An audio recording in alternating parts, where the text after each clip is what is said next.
Chapter 21 और community life unity in diversity का ये सेकंड पार्ट है। इससे पहले हमने इसका फर्स्ट पार्ट कर लिया है। सभी पार्ट्स आपको इसी वीडियो की डिस्क्रिप्शन में और प्लेलिस्ट में मिल जाएंगे, तो आप एक बार वीडियो की डिस्क्रिप्शन और प्लेलिस्ट को ज़रूर चेक कर लें। वीडियो को आपने कंप्लीट देखना है और कमेंट करके बताना है कि आपको वीडियो कैसा लगा। तो सेकंड पार्ट हम यहाँ से शुरू कर रहे हैं, डाइवर्सिटी इन इंडिया। इंडिया में कितनी डाइवर्सिटी है और उस डाइवर्सिटी में कितनी यूनिटी है, उसके बारे में हम डिटेल से पढ़ेंगे। India is a large country extending from Kashmir to Kanyakumari and from Arunachal to Ankleshwar. जो इंडिया है वो हमारी बहुत बड़ी कंट्री है, कश्मीर से लेके कन्याकुमारी तक और अरुणाचल से लेके अंकलेश्वर तक।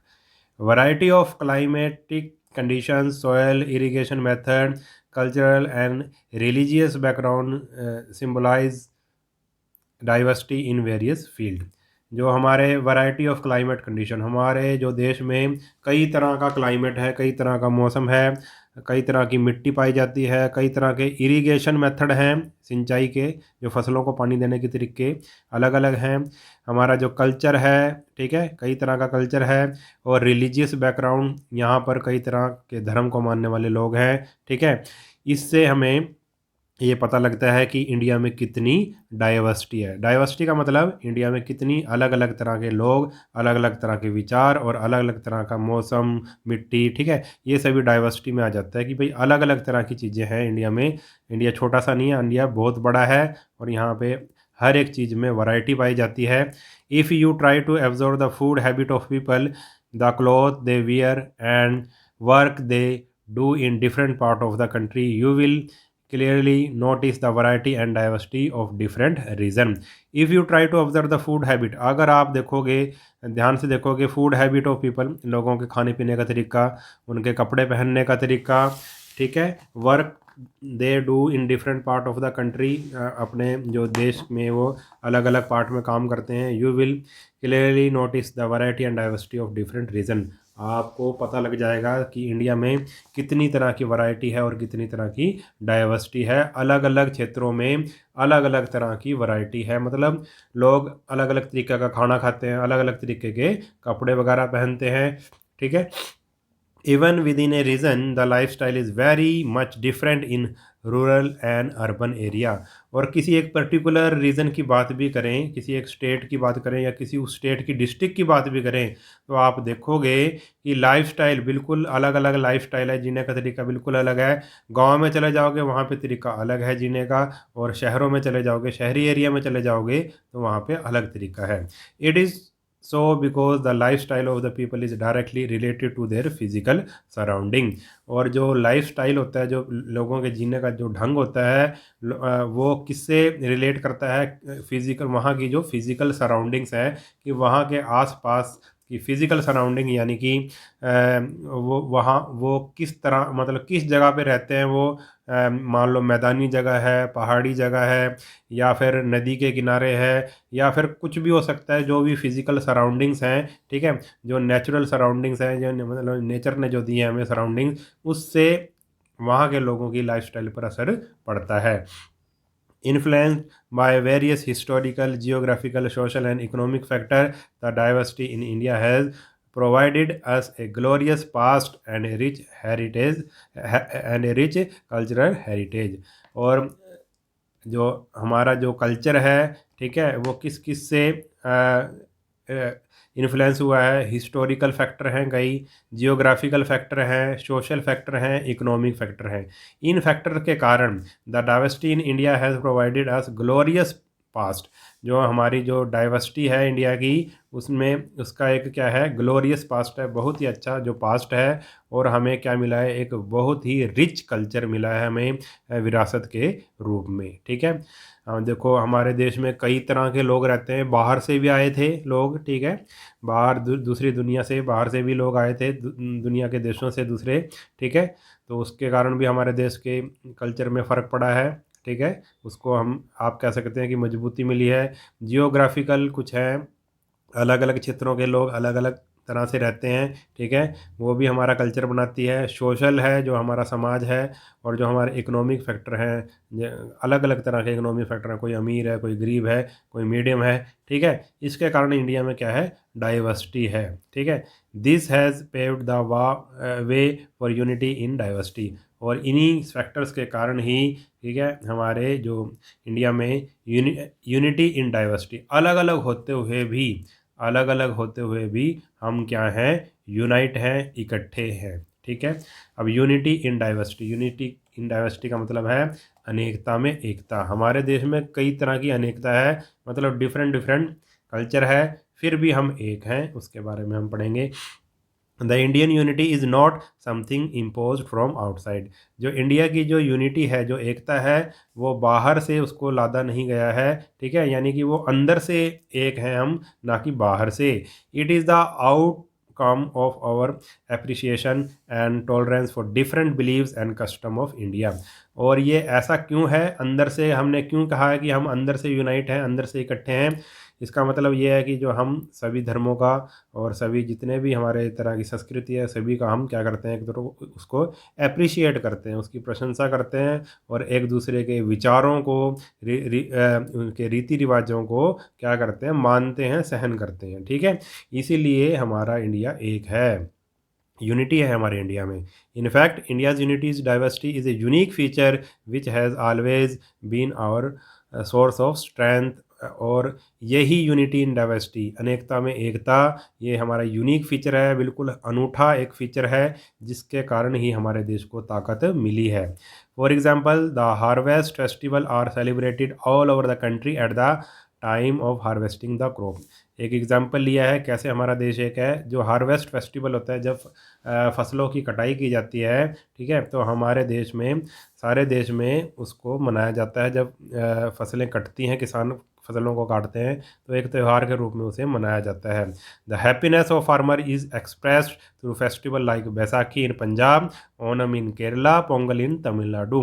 देखो, पंजाब में जब फसल वगैरह कटती है तो कौन सा त्यौहार मनाया जाता है, बैसाखी। केरल में ओणम, और तमिलनाडु में पोंगल, ठीक है। नाम अलग अलग हैं मगर त्यौहार वही है, ठीक है। बैसाखी का त्यौहार पंजाब में कह दिया, केरल में ओणम कह दिया, और तमिलनाडु में पोंगल कह दिया उसको, ठीक है। Similarly, Garba Nritya of Gujarat, Bihu dance of Assam, Ghumar of Rajasthan vividly reflect the culture and tradition of the community of these region। इसी तरह से जो गरबा डांस है वो कहाँ का है, गुजरात का है, बिहू डांस आसाम का है, और घूमर राजस्थान का है। अगर हम इनको देखें तो ये हमारे कल्चर को, हमारे ट्रेडिशन को, हमारी जो कम्युनिटी है, अलग अलग रीजन में जो कम्युनिटी रहती है, उनके कल्चर और ट्रेडिशन को ये अच्छे से दिखाता है, ठीक है। The richness of Indian tradition lies in the belief that all culture are equal. जो हमारी रिचनेस ऑफ इंडियन ट्रेडिशन है, जो हमारी ट्रेडिशन है, जो हमारी परंपराएं हैं, वो वो क्यों इतनी अच्छी हैं, क्योंकि हम सभी जो कल्चर हैं उनको हम क्या मानते हैं, इक्वल मानते हैं, बराबर मानते हैं, किसी को ऊंचा नीचा नहीं मानते। We Indian feel proud of our rich culture heritage. और हमें अपनी, जो इंडियंस हैं, हमें अपनी जो सांस्कृतिक विरासत हमें मिली है, उस पर हमें क्या है, गर्व है। Our respect and faith in this cultural diversity has kept India united and integrated।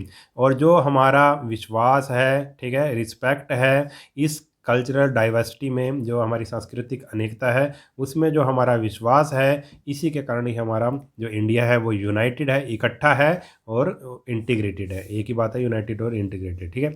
इसलिए हमारा देश पूरा एक है।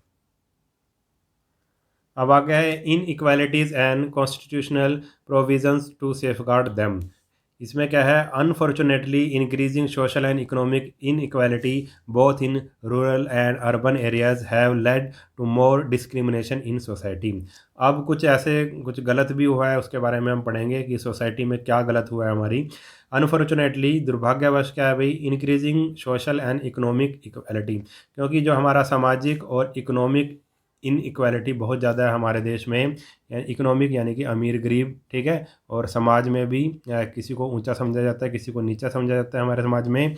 चाहे वो रूरल एरिया हो, चाहे वो अर्बन एरिया हो, चाहे वो गांव का एरिया हो, चाहे वो शहर का एरिया हो। इसके कारण ठीक है। इस इकोनॉमिक इन इक्वालिटी के कारण या सोशल इन इक्वालिटी के कारण हमारे देश में क्या है भाई, led to more discrimination in society, हमारी सोसाइटी में, हमारे समाज में क्या भाई भेदभाव किया जाता है। They are there are various reason for it, और इसके लिए बहुत से कारण हैं। In our day to day life we find that the poor and the downtrodden are being exploited and ill treated by the rich. और हम देखते हैं अपने दैनिक जीवन में भी देखते हैं कि जो गरीब होता है या फिर जो दबा कुचला होता है उसके साथ शोषण किया जाता है, उसके साथ अमीरों के द्वारा गलत व्यवहार किया जाता है। जो गरीब होता है उसके साथ गलत व्यवहार किया जाता है। The followers of one religion look down upon other, और जो एक धर्म को मानने वाले जो लोग हैं वो दूसरे धर्म को अच्छा नहीं समझते। कुछ लोग ऐसे भी होते हैं। People speaking different languages have issue, और अलग अलग भाषा को बोलने वाले लोग भी एक दूसरे से क्या करते हैं, एक दूसरे को डिसलाइक करते हैं। The man folk are exploiting the women, और आदमियों के द्वारा औरतों को क्या किया जाता है, उनका शोषण किया जाता है। कुछ ऐसे फैक्टर हैं जिसके कारण हमारी सोसाइटी में भेदभाव होता है। These type of differences can not be called a form of diversity, और इस तरह के डिफरेंस को, इस तरह के जो हमने डिफरेंस अभी पढ़े हैं कि भाषा को लेकर, धर्म को लेकर, या फिर आदमी औरत को लेकर, इस तरह के डिफरेंस को, अमीर गरीब को लेकर, इस तरह के डिफरेंस को हम डाइवर्सिटी नहीं कह सकते, but they are inequalities, prejudice and discrimination. और इसको क्या कहेंगे हम, इस तरह के डाइवर्सिटी नहीं कहेंगे, इस तरह के डिफरेंस को क्या कहेंगे, असमानता कहेंगे, कि समान नहीं है। ठीक है, पक्षपात कहेंगे और भेदभाव कहेंगे। ठीक है, ये सारी बातें किस में आ जाती हैं कि भाई असमानता में आ जाती हैं, पक्षपात में आ जाती हैं और डिस्क्रिमिनेशन में आ जाती हैं, भेदभाव में ये सभी बातें आती हैं। ठीक है, जैसे आदमी और औरत के बीच में भेदभाव करना, या किसी धर्म का पक्ष करना, दूसरे धर्म को नीचा दिखाना, इस तरह की ये सभी बातें, ठीक है, फॉर्म ऑफ ये इनको डाइवर्सिटी नहीं कहा जा सकता। अब डू यू नो में देख लेते हैं। prejudice means prejudgment, preconceived notions one might have against any reason, religion, color of the skin of an individual, their accent, even the kind of language they speak or the clothes they wear। और prejudice क्या होता है भाई, इसका मतलब क्या होता है कि पूर्व निर्णय, पूर्व कल्पित धारणा। ठीक है, पहले से ही किसी के बारे में सोच लेना कि वो तो ऐसा होगा। ठीक है, उसी को हम प्रेजुडिस बोलते हैं। पहले से ही गलत धारणा बना लेना उसके बारे में कि अगर मान लो इस धर्म का मानने वाला है, फॉर एग्जांपल मान लो कोई किसी विशेष धर्म को मानने वाला है और उसको हम कहते हैं कि भाई इस धर्म को मानने वाले तो लोग बेकार होते हैं। ठीक है, पहले से ही सोच लेना, पहले से ही अपने दिमाग में ये बिठा लेना। ठीक है, उसको ही क्या बोलते हैं भाई, प्रेजुडिस बोलते हैं। किस किस को लेकर, किसी क्षेत्र को लेकर ऐसे कह सकते हैं भाई इस क्षेत्र के लोग तो अच्छे नहीं होते। किसी धर्म को लेकर कि इस धर्म के लोग अच्छे नहीं होते। दूसरे की स्किन देख के भाई काला है गोरा है उसके अनुसार, ठीक है, उसके बोलने का तरीका है, ठीक है, या कौन सी भाषा बोल रहा है। तो अगर हम पहले से ही, या फिर वो उसने कैसे कपड़े पहने हैं, ठीक है, उसको पहले से ही हम सोच लें कि भाई ये आदमी तो बेकार होगा। ठीक है, इस तरह की कोई धारणा रखना, पहले से ही गलत धारणा रखना, उसको ही प्रेजुडिस बोलते हैं। Discrimination happens when people act on their prejudice और act in a biased manner. For example, the Britishers discriminated against the Indians largely because of their prejudices and a feeling of superiority. अब discrimination क्या होता है, भेदभाव तब किया जाता है जब कोई पहले से ही अपने मन में कोई गलत धारणा बना ले और फिर उसके साथ क्या भाई बायस्ड मैनर में उसके साथ व्यवहार करे, यानी कि उसके साथ क्या करे भाई, पक्षपातपूर्ण व्यवहार करे। ठीक है, जैसे कि जो अंग्रेज लोग होते थे वो हमारे साथ इंडियंस के साथ क्या करते थे, बहुत ही ज़्यादा भेदभाव करते थे, और अपने आप को वो अंग्रेज खुद अपने आप को बहुत सुपीरियर समझते थे, बहुत अच्छा समझते थे, और भारतीयों को बहुत ही आप कह सकते हैं भाई इन्फीरियर समझते थे, घटिया समझते थे। ठीक है, इस तरह से वो हमारे साथ अंग्रेज लोग भेदभाव करते थे। इसको ही इस तरह के मतलब भेदभाव को ही डिस्क्रिमिनेशन कहा जाता है। Many social reformer like Raja Ram Mohan Roy, Ishwar Chandra Vidyasagar, Swami Dayanand Saraswati, Bal Gangadhar Tilak and many more have already done a lot to get rid of this inequality and other social evils like untouchability, gender bias, unemployment, illiteracy etcetera. अब हमारे देश में कुछ ऐसे सोशल रिफॉर्मर भी हुए हैं, समाज सुधारक भी हुए हैं, ठीक है, जिन्होंने समाज को सुधारने का कार्य किया, जैसे कि राजा राम मोहन राय है, ईश्वर चंद्र विद्यासागर है, स्वामी दयानंद जी हैं, बाल गंगाधर तिलक जी हैं, और बहुत से ऐसे समाज सुधारक हुए हैं जिन्होंने have already done a lot of to get rid this inequality and other social, जिन्होंने इस मतलब जो हमारे समाज में जो बराबरी की भावना नहीं है, असमानता है, और जो भी हमारी सामाजिक बुराइयां हैं, जैसे कि अनटचेबिलिटी, छुआछूत है, जेंडर बायस है, आदमी और औरत को अलग अलग समझना, अनएम्प्लॉयमेंट है, ठीक है, और इलिटरेसी है, अनपढ़ता है, ऐसे ऐसे मतलब जो सामाजिक मुद्दे थे, सामाजिक बुराइयां थी, उनको उनको समाज से दूर करने के लिए प्रयास किए। Even then many evil are still widespread in India. अभी भी हमारे समाज में, हमारे इंडिया में, हमारे समाज के अंदर अभी भी कई ऐसी बुराइयां हैं जो अभी भी ख़त्म नहीं हुई हैं। When the Constitution of India was being framed, our national leaders kept this in mind। जब हमें आज़ादी मिली, तो क्या भाई, हमारे जो लीडर थे, जब हमारा कॉन्स्टिट्यूशन बनाया गया, ठीक है, तो इन सभी बातों को भी ध्यान में रखा गया, ठीक है, कि किसी के साथ भेदभाव ना हो। Therefore they included many such provision in the constitution which aim at bringing social, economic and political equality. तो हमारे जो कॉन्स्टिट्यूशन में कुछ ऐसे प्रोविज़न को इंक्लूड किया गया जिससे कि समाज में सामाजिक हो, आर्थिक हो या राजनीतिक, सभी को बराबरी मिल सके। मतलब ऐसे नियम कानून बनाए गए कि जिसमें सभी लोग क्या हों, बराबर हों। The fundamental rights like right to freedom, right to equality, right against exploitation etcetera have been incorporated in the constitution. और हमारे जो फंडामेंटल राइट, कुछ हमें अधिकार दिए गए, जैसे कि राइट टू फ्रीडम, हमें स्वतंत्रता का अधिकार है, राइट टू इक्वालिटी, सभी को समान समझा जाएगा, राइट अगेंस्ट एक्सप्लॉयटेशन, शोषण के विरुद्ध अधिकार, अगर कोई किसी का शोषण करता है तो उसके विरुद्ध भी हमारे पास अधिकार है। ये सभी हमारे कॉन्स्टिट्यूशन में शामिल किए गए, ठीक है, जिन्होंने भी हमारा, जो हमारे फ्रेमर थे, ठीक है, बनाने वाले, कॉन्स्टिट्यूशन को बनाने वाले, उन्होंने इन सभी नियमों कानूनों को इसमें शामिल किया। Similarly the directive principle of state policy are guideline to the government at different level to plan and act upon. इसी तरह से इसमें कुछ directive principle of state policy, ये हम आप अगली क्लासों में पढ़ोगे, बड़ी क्लासों में जब हो जाओगे, ठीक है। इसके अंतर्गत क्या कहा गया है कि भाई, जो सरकार है उसको समाज की भलाई के लिए प्लान बनाना है और कार्य करने हैं, उसको देखते हुए ही कार्य करने हैं। इसमें कुछ ऐसी बातें कही गई हैं कि भाई सरकार को इन सभी बातों में, यानी कि समाज का वेलफेयर करना है, समाज की भलाई करनी है, सरकार का मेन काम ये है।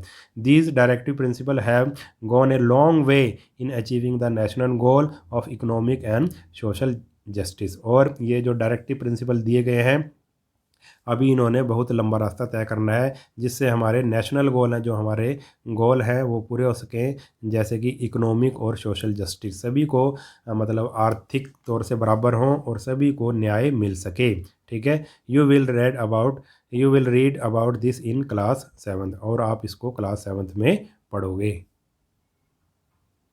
अब डू यू नो में भी देख लेते हैं क्या है। Swami Dayanand Saraswati, a great social reformer, travelled widely across the India. जो स्वामी दयानंद जी थे, वो एक बहुत ही बड़े समाज सुधारक थे, और उन्होंने पूरे हमारे देश का क्या किया, अभी ट्रैवल किया, यात्रा की। His main mission was to enlighten the people, arouse the spirit of nationalism and bring awareness about equality and the dignity of individual.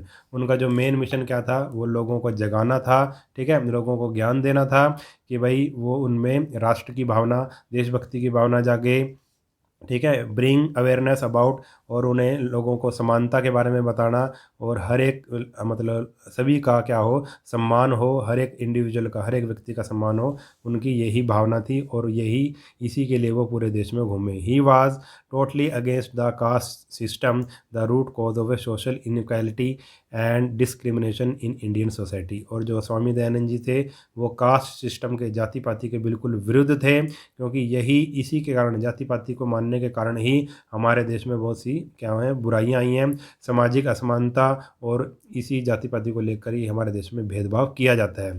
According to him all are born equal, उनके अनुसार, स्वामी दयानंद जी के अनुसार सभी क्या है भाई, ऑल आर बोर्न इक्वल, सभी जो है वो इक्वल हैं, सभी बराबर हैं। So there should be no discrimination in any basis, इसलिए किसी भी आधार पर किसी के साथ भेदभाव नहीं होना चाहिए। He strongly advocated the cause of education for all, specially for the upliftment of women and the downtrodden. और उन्होंने बड़े ही मतलब स्ट्रांगली क्या किया भाई, समर्थन किया किसका, कि सभी को शिक्षा मिलनी चाहिए, और स्पेशल तौर से किसको, वुमेंस को, स्त्रियों को शिक्षा मिलनी चाहिए, और जो दबे कुचले लोग हैं जिनकी तरफ किसी का ध्यान नहीं गया उन्हें भी शिक्षा मिलनी चाहिए। ठीक है, तो इस वीडियो में हम इतना ही करेंगे, बाकी जो पार्ट बच गया हम उसको नेक्स्ट वीडियो में करेंगे।